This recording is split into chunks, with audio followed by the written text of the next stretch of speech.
And the mistake that some games masters make, and leaders and communicators, is that they dominate the conversation. And that is one of the worst things that you can do. And I've played in games like that, and everyone's sitting around the table twiddling their thumbs by one person showboating. And you're like, just make some space for everybody else.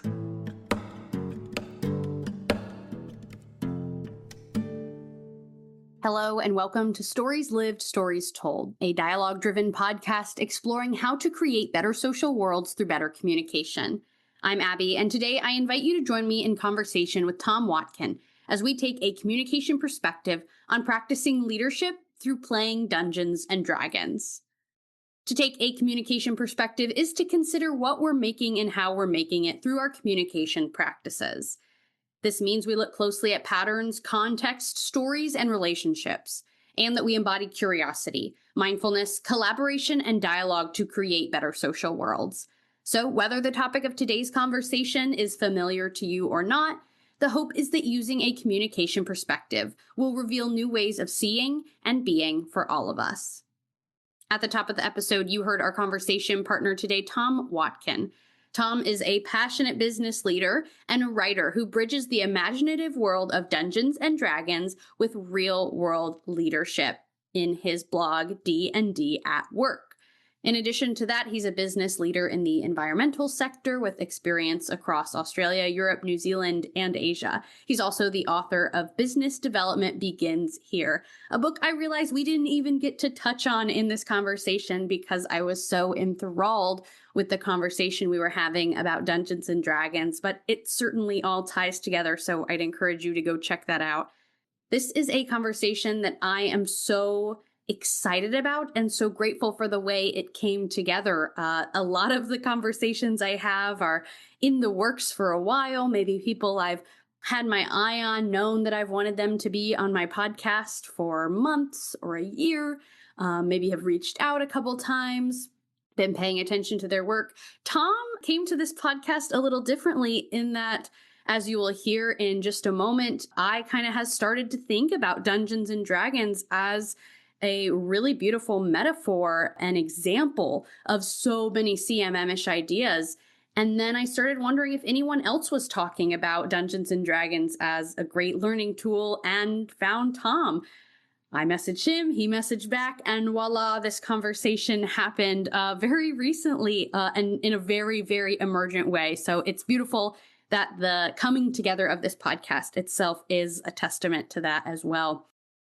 This is a great conversation, whether you are familiar with, care about, know about Dungeons and Dragons at all or not. I hope you won't get too lost. I don't think there's too much jargon to overwhelm you. But again, like I say at the top of every episode, but especially true for today, whether you are familiar with this topic or not, the hope, and I do think the reality of this conversation is that because we are using a communication perspective, it will reveal important things for all of us.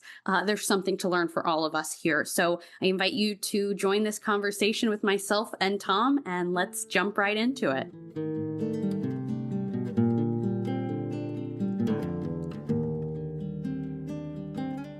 Hi, Tom. Thanks so much for joining the podcast today. Hi, Abbie. It's good to be here. Thanks for the invite. Thanks for accepting the invite. I'm really looking forward to speaking with you. And like I always do, want to start us off with the question of how are we both arriving today? Help us set some context for the conversation we're about to have. And I will start us off to set the largest level of context for this conversation, which is to talk about how I came to know and have a love for the game Dungeons and Dragons. A little bit of an unconventional path into that is that I started watching a show called Dimension 20 on Dropout TV, a great streaming service I'm happy to do a little plug for right now. And I was into that because it was a bunch of comedians who I liked other work that they were doing. And I really had no experience with Dungeons and Dragons, but I had kind of watched everything else from this group. And so it was just like, I'll just watch, maybe I'll be entertained. I really never looked back. And that just like immediately kind of struck me as this really beautiful setup. It's like, watching a TV show, but you're watching the people create the story in this moment. And so I imagine that not everyone listening has a deep understanding of what Dungeons and Dragons is. So let's get into that in a moment. But this is just a testament to how I cannot keep CMM and my communication perspective out of the other areas of my life, even when I'm not working, because I was just watching this show and have started to play this game myself and have really come to realize what a great opportunity it offers for people to practice all the things that we talk about in CMM in terms of collaborating and storytelling and meaning making together in a very improvisational way. So all of that interest is what led me to reach out to you. I'm so excited to learn from you, so excited to explore this together. So that's how I'm arriving with all of that energy, all that excitement, all that curiosity. Tom, how are you arriving? So I'm arriving. We've just had a long weekend here in Australia, or at least in Western Australia. So I've had a long weekend of relaxing, doing loads of stuff with the family, and actually playing D&D. I organized a Nice. game for my friend's birthday. So we had a Star Wars themed game, which was completely chaotic and great fun. But yeah, I'm nicely rested. I'm really excited about this discussion. I love talking about D&D in other contexts other than just the Mhm. game. So yeah, can't wait to get to it. Yeah, wonderful. Okay, well, like I said, I'd love for you to introduce D&D to us for those people who don't know, but to start, can you introduce yourself and kind of self-select for us? What do you want us to know about you as we go into this conversation today? Sure. So my name's Tom Watkin. I'm from Scotland originally, but I live in Western Australia.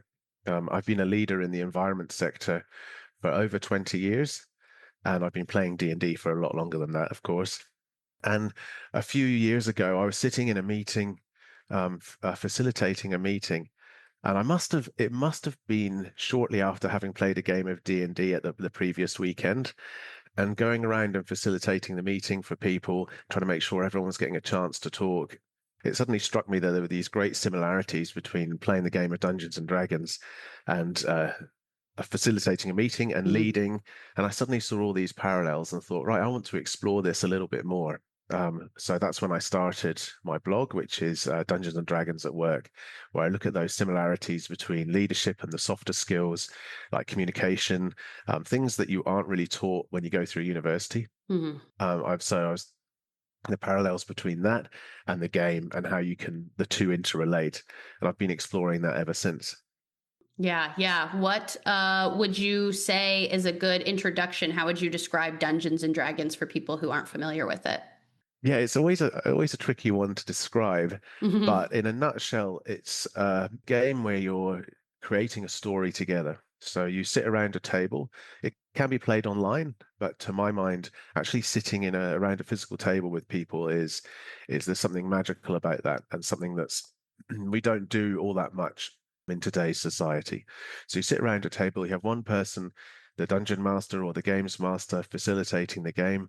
They've set up an adventure or a scenario, and the other people around the table, the players, they take on different characters who have got very special skills and very unique skills, and they play. So if we're looking at it in the context of Dungeons and Dragons, typically it's a bit like Lord of the Rings. So a lot of listeners will understand and seen the Lord of the Rings movies. So you have people playing elves, wizards, knights, that sort of thing. And then together you have to work against challenges and overcome problems and obstacles. And together you create this story of how the characters are overcoming these obstacles and basically going on adventures, saving the world, that sort of thing. Mhm. And it becomes a really exciting once you get into it, anything's possible. And as you're sharing, like and collaborating on the stories can take all sorts of wonderful twists and turns that if you weren't playing together, there's no way that would happen. So it's that sort of shared storytelling that comes out of it, and then the game just sets a framework to be able to do that. Mm-hmm. What do you remember about your first introduction to Dungeons and Dragons and why it kind of spoke to you? Yeah, that's a really, really good question. So I was quite young when I was introduced to it. So my dad had been he worked on the oil rigs in Scotland, and he'd been playing with his friends on the oil rigs, which sounds a bit unusual to me. But he brought it back. I must have been about 8, maybe a little bit younger, and we were sitting in front of the fire in our house. It was lived in Scotland, and it was really cold outside, and dark, and we were playing in front of the fire, and my brother and my mum and I, and my dad was running the game. And I think I must have been getting into The Hobbit and Lord of the Rings at that point. And it just blew my mind that you could create these stories where you, as the hero, and your friends could do almost anything, and take the adventure any way you want. It's just sort of sharing this like fantastical world. Yeah, it really blew my mind. And luckily for me, some friends of mine were into it, or sort of got into it through me, and yeah, we played for quite a long time after that. Mm. I suppose for me as an 8-year-old, it was that possibility of just having these adventures like Lord of the Rings, but they're your own, and you're creating them at the table. Yeah, I don't think I've ever lost that sense of wonder about the game. Yeah, yeah. Like I said, I'm very aware that my introduction to it is very unconventional in terms of watching people play it and falling in love with it before I'd even Mm, played it. And I think what sticks out to me about why I have there, there's a lot of seasons of the show that I've watched, and I've mm, watched many of them, and I kind of just like crave them because there is something really beautiful about this kind of storytelling and the way it unfolds, and you get to be a part of that if you are a player, even more so, but also me watching this. mm. And I think about moments, maybe more recently, I was watching an episode towards like the end of a season, a campaign, and I'm like tearing up over here as something kind of like, in the storylines, like really coming together, or they're facing something. And I just kind of remember this like coming out of my own body, looking at myself being like, how am I crying over this game right now? But there is that real emotion to it. And I think that, from my understanding, is maybe part of what you see in this game, and why there's things to pull out of it that are valuable in other contexts, Mm. because it's real in a lot of ways, and it offers an opportunity to practice. So what do you have to say about what role playing can teach us? Well, first of all, on the emotional front, when you're playing a game like this, and the group I play with at the moment, myself and quite a few of the players have been playing together for years now. And when something dramatic happens, like a character dies, like a really loved character dies, it can be, it can really pull on Mm-hmm. the heartstrings, and you have that sort of shared moment of like, Yeah. oh no, what are we going to do? So that emotion's very real. Mm-hmm. The other thing is, there's a book by Jennifer Uliet called Me, Myself, and Why. And she describes the memories that you create when you're playing games like this. Your memory remembers them as being real. I mean, I know Mm. you can distinguish between the two, right? But you remember them as being real. So there's a great opportunity for using the game to create experiences that are technically lived experiences in your memory. I think there's a lot of use there. So, for example, in leadership training, one of the best leadership trainings I did years ago, we were thrown into role-playing situations with actors and things, and that absolutely, again, it blew me away. I mean, I was already into D&D, Mm-hmm. but to actually do it in a corporate setting, I was like, this is amazing, and it really gave me the confidence to go and lead teams in the real world. And I think playing games like D&D lets you explore a lot of those things, like whether Mm-hmm. it's communication. Well, communication is a big one, and I'll come to that one in a second. But other things like leadership styles. I played a game where someone was the captain of a spaceship, and they decided to go all dictatorial, and it's like Yeah. Captain Bligh of the Bounty type thing, and the whole crew mutinied, which wasn't part of the story, but we all, the rest of the players mutinied because he was being such a terrible leader. Mm. But doing that and having fun with it can let you really explore different styles of leadership, different styles of communication, and then you remember them as being real, and that can then prepare you for the workplace, or organizational leadership, or if you're having to do tricky communication or negotiation, you can practice all these things within the game. I think there's a lot to that. Yeah, yeah. I'm curious if you have any other stories or experiences that are coming to you as you think about this difference between, someone telling you, hey, do this, this, and this to be a good leader, versus in a scenario like a Dungeons and Mm, Dragons game, actually getting to practice it in a way that, like you're saying, feels like real experience. exactly. So having gone through, like I did my MBA, and I've done quite a lot of leadership training, and you never get, that's the bit that's missing. Hmm. Apart from that one exception I was talking about before, generally you have you get given the theory, you get given some case studies, and you work through them, and you go, okay, great. Now I've got to take it into the real world. But Hmm. if you could play a game like Dungeons and Dragons, at the end of one of these like modules, you have a scenario and you're as a team you're working together, perhaps you take it in turns to be the leader in different scenarios. You can actually practice this stuff and see what works for you and what doesn't, and it gives you an opportunity to explore your communication style, your preferred style of communication, as well as your leadership style, and just get a feel for it without having to be in a real team in the real world and with that stress of potentially messing it up. Hmm. And that removing that stress and having a safe place to play, I think is a great tool that isn't really being utilized at the moment. Yeah, yeah, I think that matters a lot, and it makes me think of we have another podcast from the CMM Institute that's called Cosmo Mm. Parenting, and so this whole Oh, right. year we're going through 12 different themes as they relate to parenting. Right.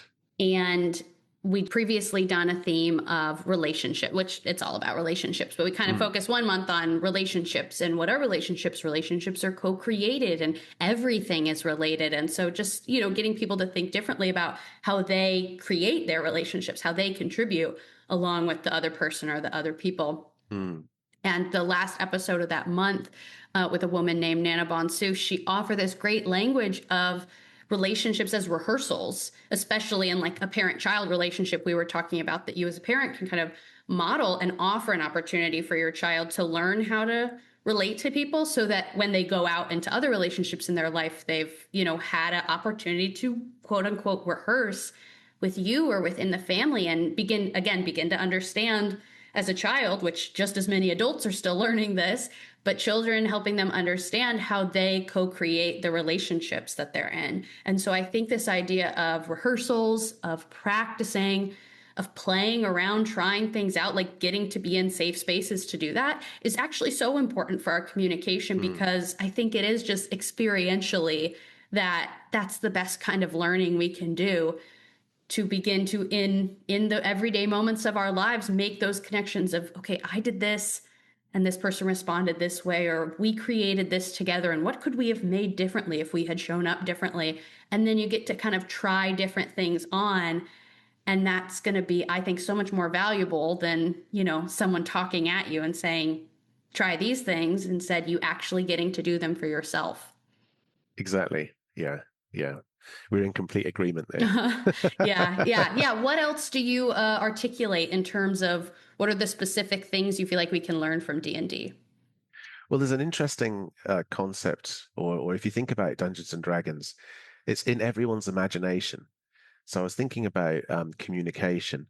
So as the dungeon master or the games master, you're running the game, the five people around the table opposite you are all imagining it slightly differently, Mm-hmm. which Mm-hmm.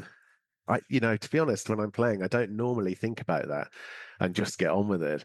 But it does mean that when you're communicating, you have to be as clear as possible. And I've made this mistake before. You leave a little bit of ambiguity, and people then latch on to different things. You say a sentence, people latch on to different parts of it, Mm-hmm. and suddenly you've got four people all thinking completely different things. Yeah. So when you're playing, I've really had to hone my communication style and make sure I'm being really clear about what's what. Sometimes you have to use visual aids. So if there's a particularly important a non-player character like a villain or something, it's quite good to have a picture of them so everyone can get a shared idea of what they're like.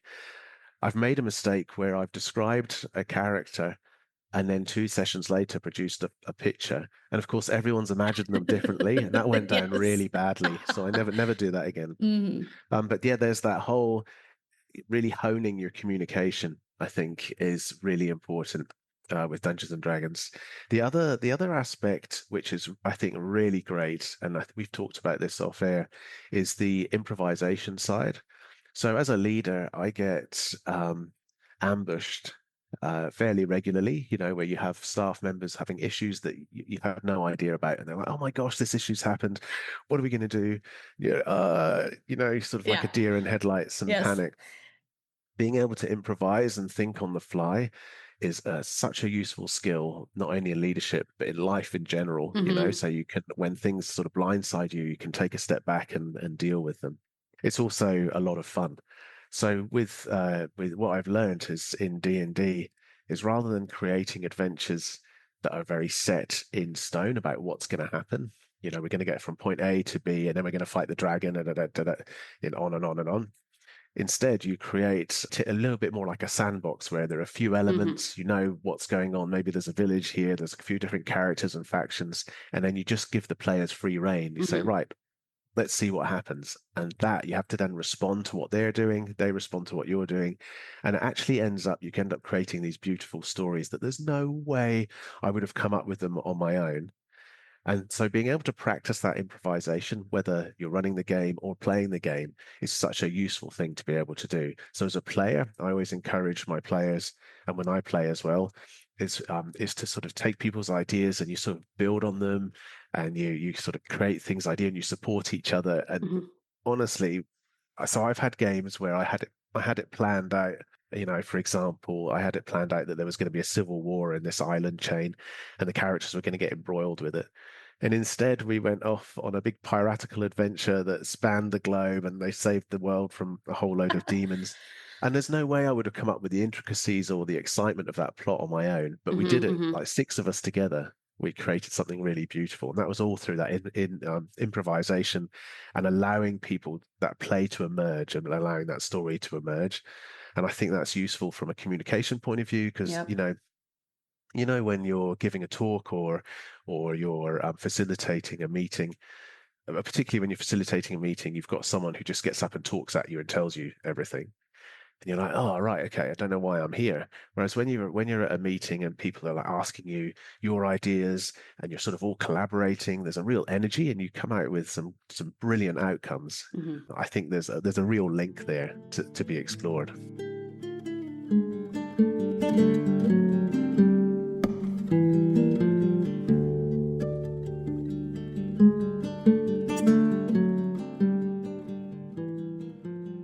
I don't want to get too deep into the weeds here, but I just think that Dungeons and Dragons is a perfect metaphor or analogy for exactly what CMM is trying to talk about and exactly what we hope for our relationships and our I know world building is like Mm, a term in games and games like D&D, and that's kind of language that we use for real life communication. We say that we construct our social worlds through our communication. And so exactly what you've named here is again a couple different of these like keywords of CMM. I could like connect right. to specific things within the game, and it's CMM, coordinated management of meaning.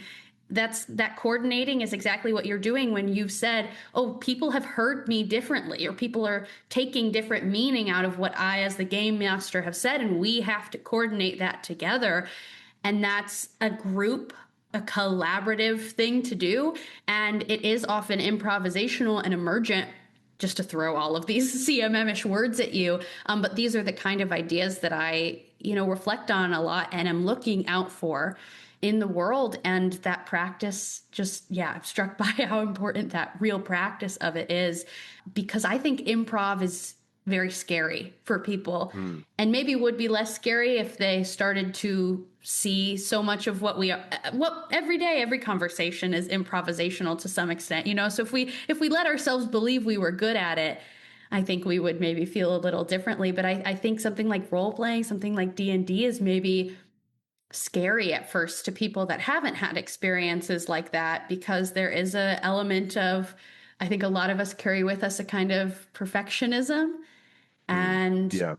kind of, I don't mean productivity, but focus on the product. And what you're saying is that the real value here is in the process. And you can't rush Yeah. that, and you can't you can't control it to every extent. And so you have to leave room for the emergence of other characters, other players, and their perspectives, as well as the element of mystery, another important CMM word, when you have the element of in D&D rolling the dice because maybe you've given a great really impassioned speech and then you rolled really poorly on your persuasion check, and so it didn't work, and that's what the dice said. And so I think that in and of itself is such a great metaphor for what our real communication in our real lives are like. You can make all the choices you make, and you can be as thoughtful as you want, and there's still an element of mystery every single time. And so it's about how do we enter into that, and how do we adapt and improvise in those kind of situations.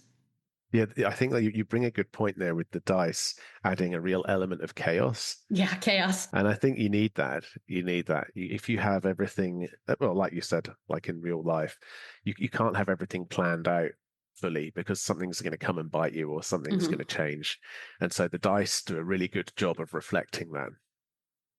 Yeah, yeah, true in D&D and true in life as well. Exactly. Yeah, exactly.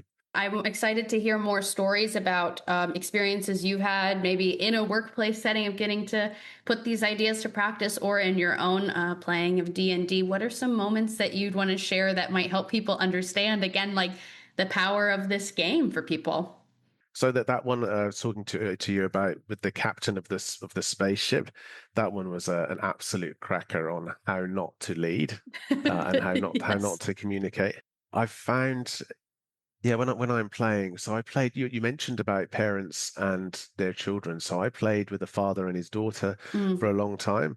They were part of our group for about 3 or 4 years, and they were doing it as a shared bonding experience between the two of them, mm, and they were fantastic. They really sort of bought into the story, and I think when his daughter started playing with us, she was 15. I think when she finished it, she was 19, and you could see like she got really into the story and became really confident as a person as well mm-hmm. with it, being Yes. able to stand up and give speeches. So one of her last games, and she would never have done this when she first started, right? So this is maybe 4 years, 3, 4 years in. She stood up and she sacrificed her character to protect and save the group and Oh, gave this like amazing speech. And you're saying it was emotional. We yeah. were all like, all of us were absolutely just dumbstruck. It was Mm-hmm. amazing. And she, when she first started, there's no way she would have stood up and walked around the room and given this amazing speech and done something heroic. It was incredible Yeah. to see her grow and become much more comfortable with communicating and basically making the game her own. And Mm, it takes time, um, but there's lots there from that. Other experiences. Well, just the first, you're saying some people might find Dungeons and Dragons a bit difficult to get into. It's quite a jump for some people. So if you join a group and you maybe join as a player, that's one thing. And you can ease yourself into it that way. mm-hmm. But I remember the first time, so I had a bit of a gap from university, and then I got into the world of work and things, and I had a bit of a gap with my D&D. When I got back into running games again, I can remember that first one. And I sat there at the end of the table and I didn't know the people all that well. But I just took a deep breath and was like, right, let's go for it. And there's something about jumping into that uncomfortable zone and Mm-hmm. just giving something a crack. And my thinking was, what's the worst that can happen? They're not going to enjoy it, and I'm not going to do it again next month. But I'm not going to offend anyone. Yeah. You know, um, so that was, and actually, what you find is that the players want to have a good time. So it doesn't matter. You're all working together. It's not all on you Yeah. as an individual player or as a games master. You're actually doing it as a team. So thinking that it's all on your shoulders isn't true at all. You're Mm-hmm. facilitating the game, but they're all invested in making it fun too. I think that's the same with communication and leadership as well. It's not all on you as the leader. You can Mm-hmm. involve other team members. You can, you're all in it together. Ultimately, you all want the team to succeed, Right. and you're just facilitating, helping them all do that. So there's a lot of parallels there. Oh, the other thing is, yeah, when I play, I think it's very important to make sure everyone has the spotlight. Mm-hmm. So when you've got maybe 3 or 4 people, 5 people at the table, you have to make sure that everyone has a chance to get engaged with every scene. I do that really systematically, just going around the table one by one. But it's the same at work. And it's the same when you're communicating. If you're in a meeting or you've got a group of you discussing a project or whatever it happens to be, you have to make sure that everyone has an opportunity to get involved. If someone's staying really quiet, you've got to try and draw them in. And Hmm. I think you can practice that in the game. Even as a player, you can make sure if there's a slightly quieter person who may be newer to the game, there's actions you can take, get them involved, have your character talk to their character, ask them what they want to do, what their thoughts are, and Hmm. really draw them into the group. Don't let them, whether they're shy or whatever, don't let them just sit at the edge. Really actively include them. And it's the same, yeah, in work. It's the same with project meetings. All of these things you can practice that in the game and take those outside of the game too.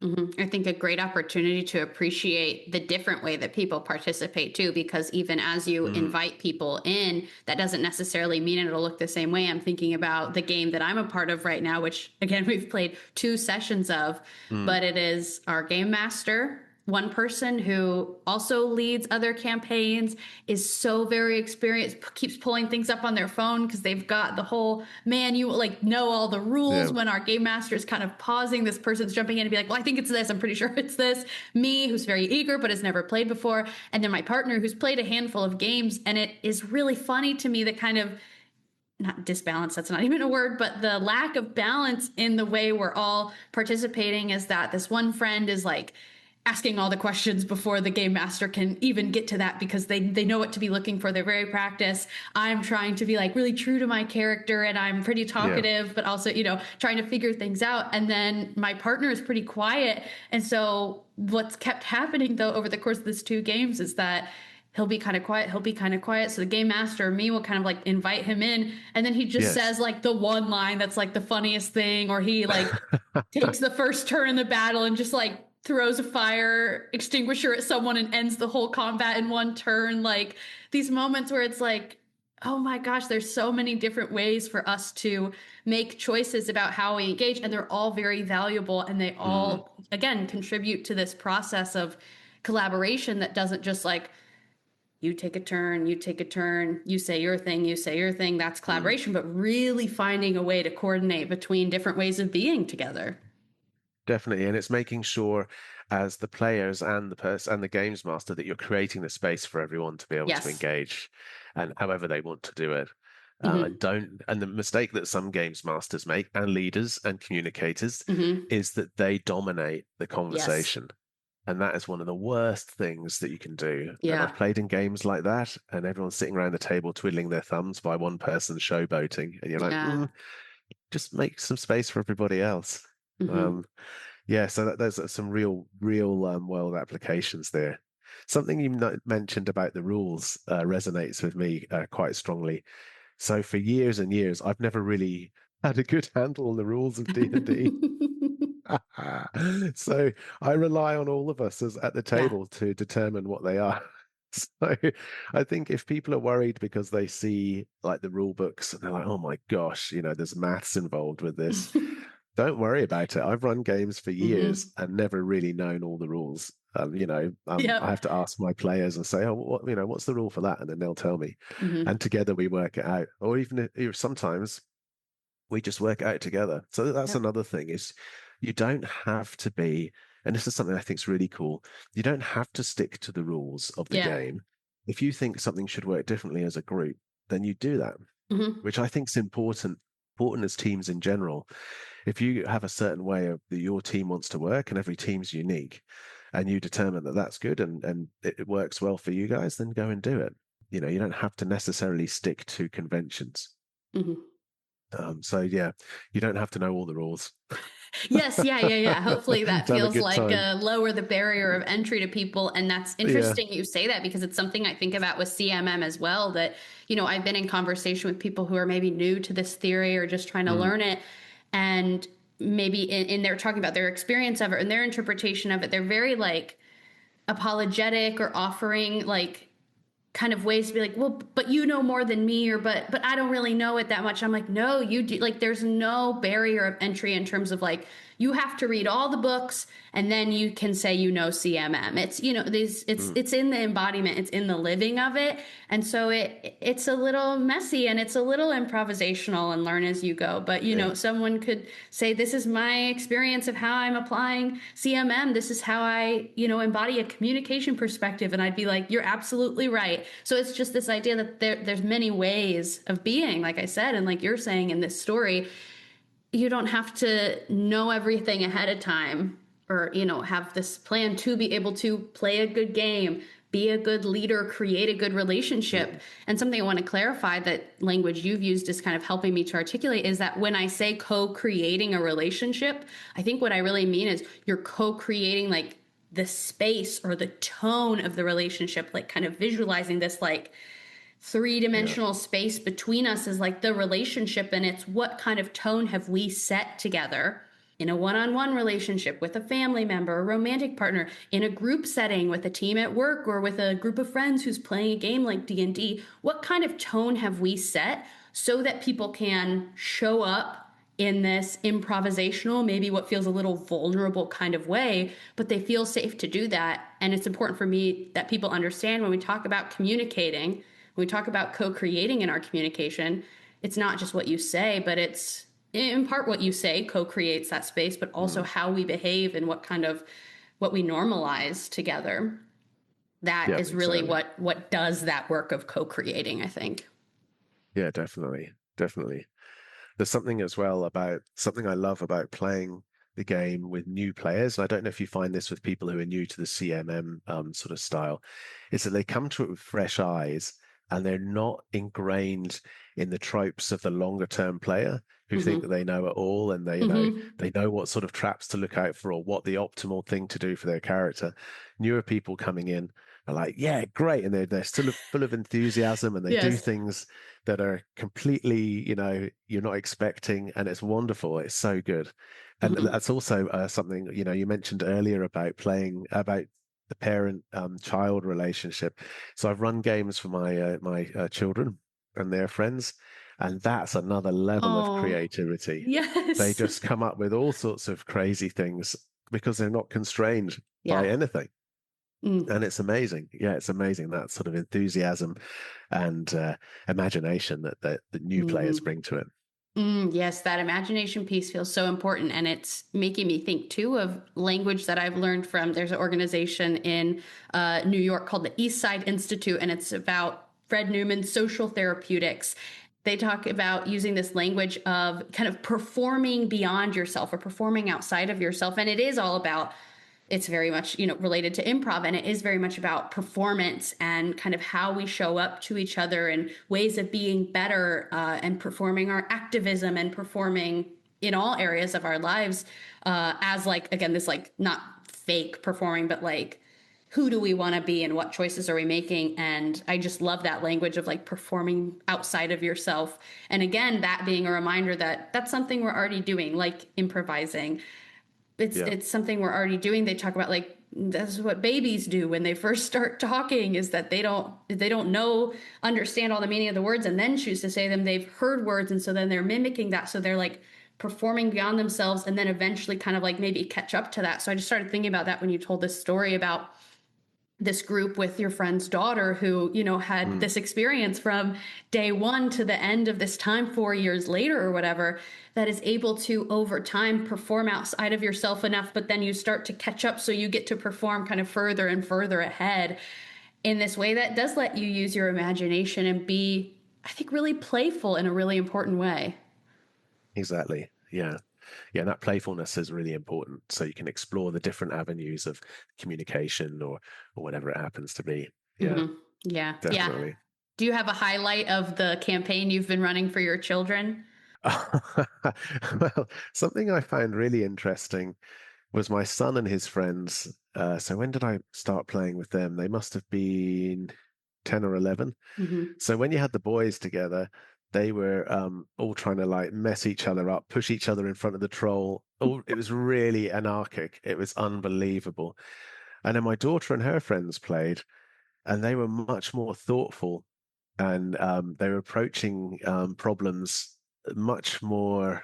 just thoughtfully, I suppose, and giving it a thinking a lot. And when the two groups merged, it was really good. The different strengths and played off against each other, and they did really really well. I put some challenges for them, and together they all worked them out. I'll tell you one thing that really made me laugh is there was one room that had a giant scorpion in, and I put this giant scorpion on the table, and everyone's like, oh my gosh. And I was like, here we go. Let's see how they deal with this. And instead of fighting it, they made friends with it. And one of my daughter's friends now has it as a pet, which I didn't foresee coming. So, so they were definitely thinking outside the box. And I was like, yeah, Hmm. that's great. That's really good. I'd set this encounter up to be like a challenging combat where I was thinking they were all going to be Hmm. running around and supporting each other that way. But instead, they approached it in a completely different way and Hmm. yeah, solved the problem and gained an ally at the same time. I was like, Hmm. yes, my job is done. That's sweet. Okay, that makes me think that I am someone that is really, really practicing this idea of emergence because I really, Mm, really love to have a plan. And so I'm curious what it's like in as a dungeon master, as a game master, but also, using that metaphorically for other areas of mm. life. What is it like for you to have to hold your plan so loosely? Because I imagine that there's maybe, like, I don't know, maybe grief is too strong a word, but if you set up this civil war on this island and then they never get to it, or you set up this great battle and then they didn't get to it, like, what is that experience like for you in terms of creating a plan and then holding it with open hands and being willing to let it go and be open to something different? There's a couple of things there. So that one that you talked about, where I'd created that great civil war, it was going to be epic. It's going to be epic. And they went off in a different direction. I did actually feel a bit of grief I for an bet. afternoon. I was like, I was really looking forward to us going down that route. But then I thought about it and I could see how engaged they were and they were really interacting with the world. They weren't just making stuff up, that they wanted to do. They were actually engaging with things that I'd laced into the world or placed into the world. I was like, actually, this is going to work really, really well. So ever since then, now what I do is my planning is much, much looser. So Hmm. I don't have an end goal in mind when I'm playing the game. I create factions and how they're interacting with the world, and then the players come in and interact with all of that. There's a couple of advantages here. One is that the players can create a game that they really engage with. It's not my vision, it's our shared vision that is Yeah, what yeah. comes to pass. The second is it takes a lot less preparation. So when I did my first campaign in this current sort of 5 year, 6 year game that I've been running, I really set it up with a lot of detail, and it took me ages. I mean, it took me hours and hours of planning, and each session I'd really go to town with like Uh, drawing maps and all this sort of stuff, which I enjoy. But actually, life's become much much busier now, and I can now start planning sessions in about half an hour. And I can have a rough idea of what's going on. And the other day, I didn't have a time to plan one at all, but I knew how the world was interacting with each other, and when they came in, we just sort of improvised it all off mhm. the off as we played. I don't know if the players realized that, but it worked out really really well. Yeah. So it's being able to let go.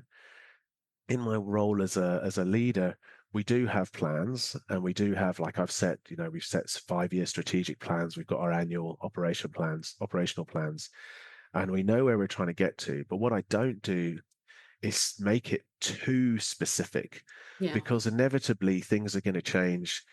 Market forces are going to come into play. Clients are going to do things that you're not expecting.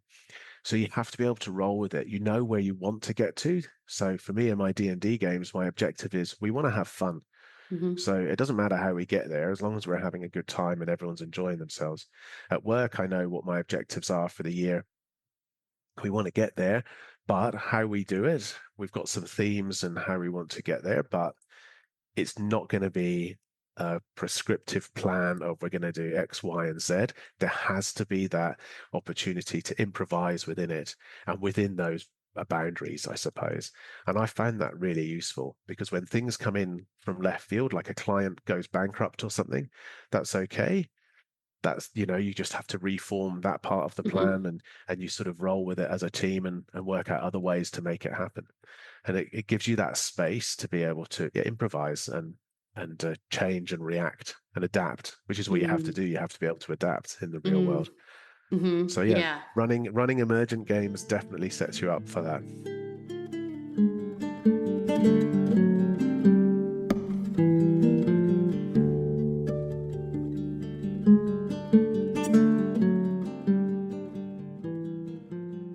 With the emergent side of it, so I'm setting up a new campaign. I started over the weekend. It's like a sort of based on Knights of the Round Table type thing.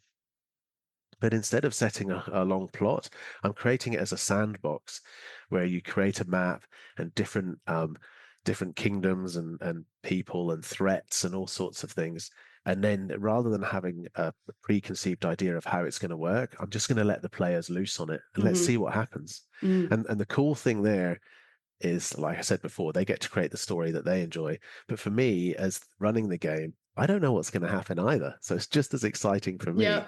So, Yes. we're all into that. We're all engaged. We're all excited. And it also means, and this is important, is that the decisions that they make in the game can have a really massive impact on the Yes. story.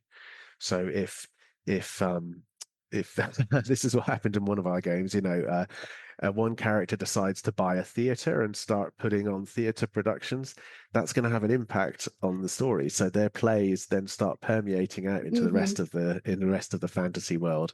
And even so, the way I run it is my campaigns will finish after a year and a half, and then we move the story on 50 years. Mm. And so plays and things that were created back in that sort of, Yeah. I'm going to create a theater.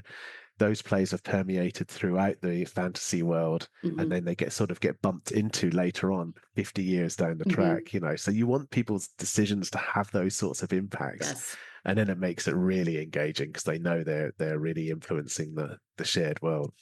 Hmm.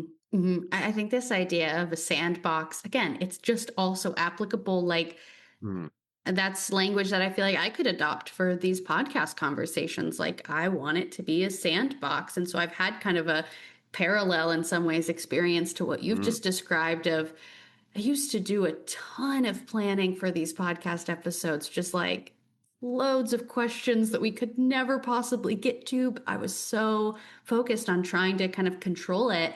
And I've kind of over time become a lot more open to the emergence of the conversation. So I sent you a handful of questions. I haven't asked any of those word for word today. We're kind of around these ideas that we talked about ahead of time that we would, and that's kind of the sandbox. mm, Or another language that I found really useful from people I work with that talk about improvisation and communication. And I think maybe more specifically, like musical improvisation, like jazz yeah, improvisation, is this idea of minimal structure, which goes hand in hand with the improvisation, to say what minimal structure can we set up, not so much that it's a barrier to us or keeping us from being imaginative, but just enough that within which we can improvise well. And I just think that's such a great idea. And the language that's coming to my mind from a conversation I had earlier this year on the podcast with Karina Solso is she offered me the distinction between planning and preparing. And both mm, are important things. Like you said, in your job, there are plans, there have to be plans. But also, I think what we're doing, what the stories that we've both described, me with my podcast, you with how you approach your D&D games now, is a lot more about being prepared than it is about having a plan. yeah, exactly. Yeah, you're exactly right. It's that having preparation so you know the context, and then if you rather than a step-by-step plan, for Hmm. sure. It's that, yeah, it's preparing to create so you can create the Yeah. space Yeah. Like for prepare to everyone be else. improvisational, prepare Yes, to exactly. lean into the mystery, the emergence of it, the things you can't control. Yeah. Yeah, that's right. One thing I find really interesting with games of these sorts is you can really do different things with them. So my friends and I have played all sorts of different one shots. So we've got our campaigns, which are, your characters are progressing, and Mm-hmm. you've got that shared campaign, and the world evolves around the players. But you can also do really interesting one shots where you play in one session. Hmm. And we've had things. So that one again, I keep coming back to that mutiny, but so that was one like that. But there's another one. A friend of mine does these great ones where you get given a random character and you're in like a Mm, situation. Like you've been shipwrecked on an island or something. And what he does is he sets the characters up to actually have conflict. So you don't know who you're going to be mm, trusting. And that can be really fun to really put yourself in a different situation. Um, and explore different things. So rather than collaboration, sometimes you can explore the opposite of that mm, but in a hmm. fun way. Yes. Without people getting upset or anything. So I think there's lots there's lots of dimensions that you Yeah. can sort of play with. Perhaps that there are different factions that play within the player base, and you're all trying Hmm. to negotiate that. Yeah, so there's lots of fun to be had with games like this. Hmm. Yeah. Yeah. The other element of this that I think is relevant for people, again, whether or not they play D&D in their whole lifetime, I think there's plenty to learn here. And I want to make sure I mention this before we wrap up because I'm curious your Mm, thoughts on it, or that something else that's been on my mind as I've been just kind of reflecting on D&D through a CMM lens is to reference one of the first show that I watched of someone playing D&D. You've got these different character types. You have, this is getting into the language, so it might not mean a lot for mm, everyone, but you've got a bard and you've got a barbarian and you've got a rogue and you've got a wizard. And so all of these different character types have different skill sets. You've got a cleric. And it's interesting, I think, again, the practice, or in my situation of kind of watching this happen, the kind of collective learning that you see happen as the characters understand how to work with each other's strengths. And so just as an example, this first show that I watched, one of the players was brand new. This was their first game mm, of D&D ever, and they're the cleric, and they're running into the battle getting killed immediately, and the other players are kind of like, no, you have to hold back because you're the one that heals us when we die. Like, you're not the barbarian who's got the crazy strength or the high shield, like this element of like playing to your strengths. And it's not that clear cut, of course, in regular mm, life, but I think it does say something really interesting about different people's strengths individually, but maybe more mm. importantly, how our skill sets, our, I don't know, proclivities, interests, passions interact with each other. Again, it's all relational. It's not an individual, it's a group, and it's this group dynamic. And how do we learn as we go? And so, again, it's not as clear cut as, you're this role, you're this role, you're this role. And everybody does their own role. But in real life, I think it does say something interesting about leadership that is more of a word that I would use is like a heterarchy as opposed to a hierarchy. It's much more fluid. It's much more flexible, Mm. that in a different moment, we might need this person to step to the front. We might need to, rely on this person a little more in this different scenario. And so I hope that is, not I hope, but I think that can be important for expanding people's understanding of what leadership is and what it looks like in a group, and help people to get out of this kind of narrow way of thinking, which is here's one person at the top of the triangle, that person leads these people. But how is this a lot more relational and a lot more Yeah. collaborative and still call it leadership? And I've seen that in my own games Mm-hmm. actually recently. So the people I play with on a fortnightly basis, they take the lead. So they don't have a set party leader, which is great. I don't like it when there's a Mm-hmm. set party leader. I Mm-hmm. think it has to be shared in a game like this to make it fun. If you've got someone Yes. dictating everything or trying to take over, it doesn't really work. But they take the lead at different times. So depending on the situation, they were being chased in these sort of floating sky yachts. Um, One person took the lead in steering the ship. Another one was like, right, I know what I'm going to do, and they're slinging fireballs off the back. Mm-hmm. The other ones are trying to create more wind. They're all like running around, and they're all taking the lead in different Yes. elements of it.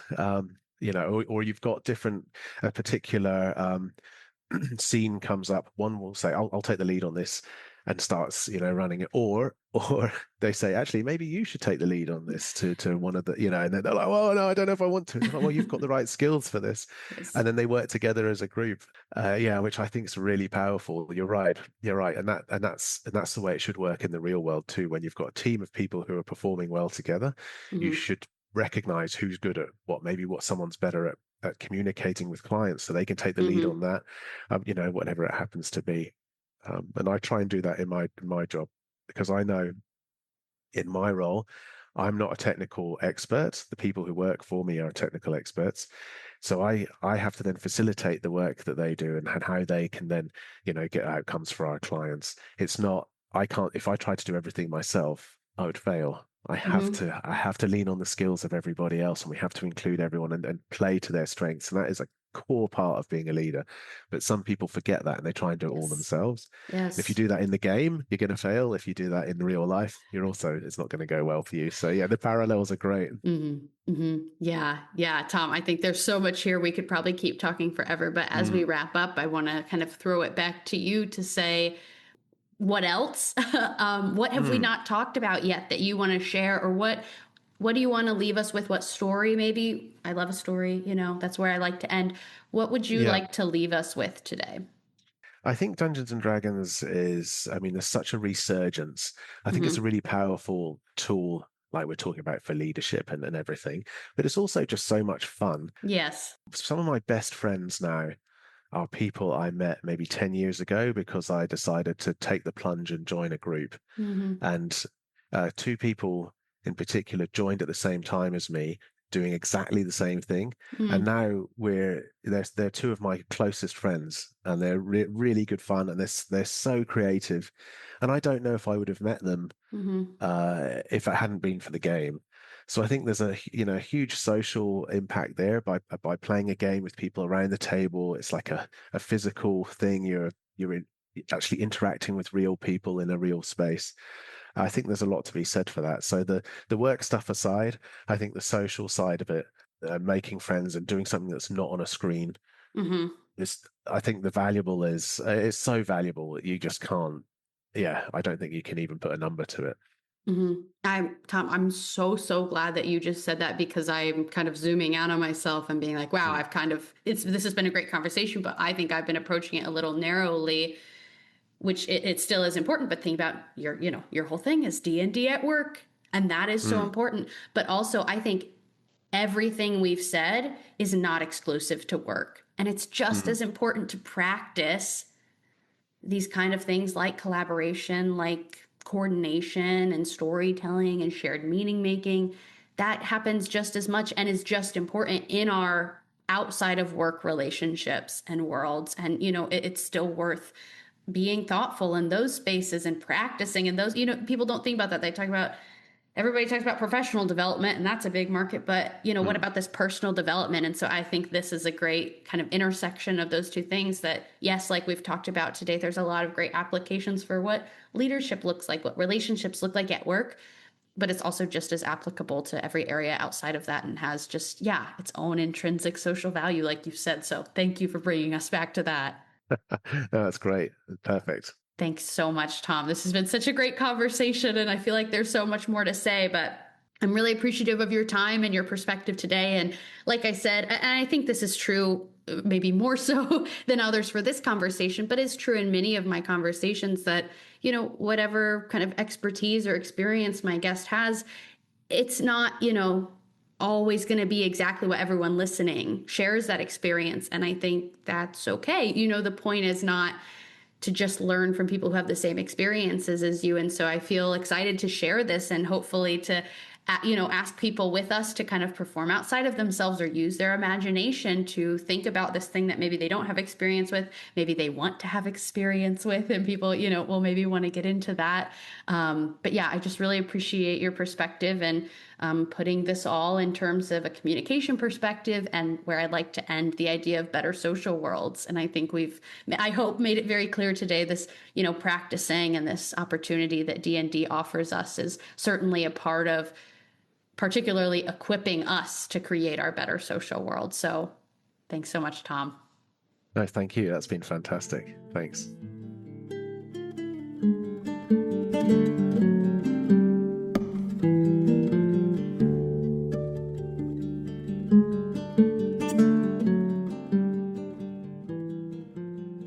Okay, that is all for today's episode. But remember, the conversation doesn't stop just because the episode does. There are so many ways to stay in dialogue. First, you're always welcome to reach out to me to share your reflections, questions, and ideas.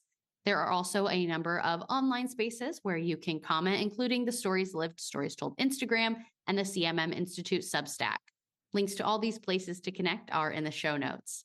If you want to stay up to date, a couple things you can do are follow the show wherever you listen, leave a rating and review, share this episode with someone you want to invite into the conversation, and subscribe to the CMM Institute Substack to get every episode right in your inbox.